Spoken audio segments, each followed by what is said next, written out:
တစ်တယ်မှာလဲလူမြင်မကောင်းနဲ့လောက်တော့ငါခွင့်မပြုနိုင်ဘူး ဖေပြောပါဦးလက်သမားလောက်ကတကယ်ပဲဂုံတိတ်ကမရှိရဲ့အလုပ်လားလို့ ဘယ်သူမှသဘောမတူတဲ့အလုပ်ကိုလုပ်ချင်တမိဒီအိမ်မှာမနေတဲ့တော့ ဖေဘာပြောညာတဲ့ အောင်ရမယ်လို့ကြာဆောင်အောင်ပဲလို့အဖေတဲ့တောင်ကြိုက်လို့လောက်ကွာဒီမှာမနေနဲ့ဒီမှာ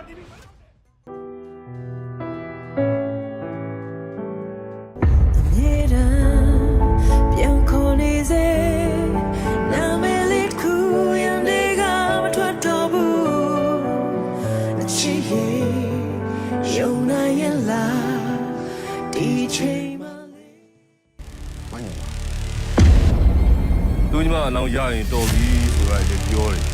ဒီလုတ်ကလည်းရှုပ်လို့ဗျာတဲ့ပဲညှိလိုက်ဟာတရောင်းစားဘာပြောလဲဒီသိန်း1000နဲ့တော့ပေါ့ပိတ်ပြီးတယ် တိတ်ဆောင်ပြီးသွားလို့ရှင်ဒီကိစ္စပြီးပြီလား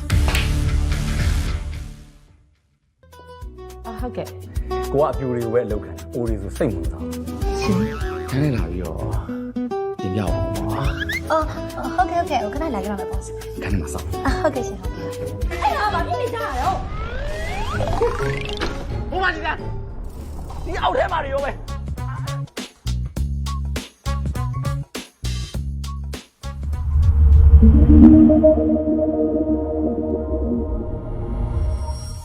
Deviant think different.